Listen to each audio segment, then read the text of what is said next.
Ooh, ooh, ooh. Check this out. So we're back, and you're watching the mailbag here on the Dean Show. I'm Yusuf Estes. We've been talking about some of the harsh questions that come to Islam and the misunderstanding that goes with it. And before we wrap up today's program, I want to come back to the subject about the treatment of women again and repeat this. It's not about equality, it's about equity. When they talk about why does a woman have to cover herself up, why does she have to do that? And I asked a woman who seemed to be very upset about the way women are dressed in Islam. I asked her, well, why do you wear clothes at all? And she said, I beg your pardon. I said, well, is it your logic that's telling you that these women are dressed wrong? She said, yes, it is. My logic tells me. I said, well, then according to logic, you shouldn't wear any clothes at all, because logically, you were born with no clothes, so why did you put any on at all? She got upset. She said, modesty. I said, go ask these ladies. They'll tell you it's the same thing. The difference is, instead of letting a human being define what modesty is, they're accepting it from their Lord. Because this is the dress of all of the women of the times of the prophets on back. This is the way Mary dressed, the mother of Jesus, peace be upon him. This is the way that the women of Moses' times dressed. And these women are doing what? They're covering themselves up, just like nuns cover themselves up. And it's to show these are believing women. And it's also to protect them and protect their beauty from people who don't need to look at them. Their beauty is for their husbands. Their beauty is for their family. And they're protecting themselves according to God's rule and not worrying about human logic. That's an important point.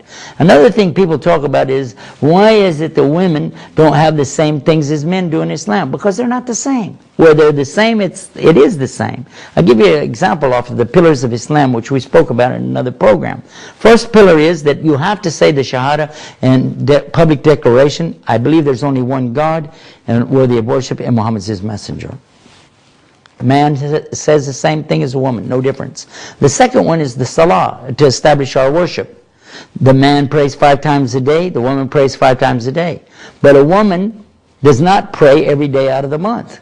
During her monthly cycle, during her period, she does not pray, and she doesn't need to make up those days. So it's different because women are different from men. Now let's go to the next one. The next one is the zakah, the purification of the wealth. A man has to pay 2.5% on his holdings.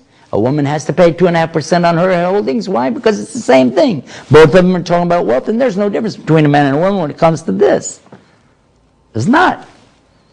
On her income, and what she holds in for a year, then it's the same as a man's income, what he holds for a year. So there's no difference. So they pay the same. But now let's go to the next one. Let's talk about, what about Ramadan? The month of Ramadan, there's fasting. Fasting every single day through the whole month, but not for the women. For the man, but not the woman, because again, during her monthly cycle, she doesn't fast those days. She makes them up at another time during the year when it's going to be convenient for her to do so. Then finally is the Hajj. The Hajj is the same for the men and the women, except what? Except the dress. The man wears 2 towels. The woman can wear the clothes that she likes to wear, because a woman walking around with 2 towels, now that's ridiculous. Plus, she doesn't have to go and do the Hajj if she doesn't have a mahram or a protecting man to go along with her. So this, you can now see, Islam is treating them different because a man is different from a woman, but never is it taking advantage of the woman or taking advantage of the man, because it's Allah who has come up to this, and it is Allah who has created us, man and woman, and He is the one who's laid this out for us. Does it make sense? I know you got a lot to say about this. You want to write to me at Yusuf at 99 Islam, and we'll help you to find more of those answers. That's Yusuf at 99islam.com, and always tune in right here to the Dean Show. Until next time, we'll say salams. Peace be upon you.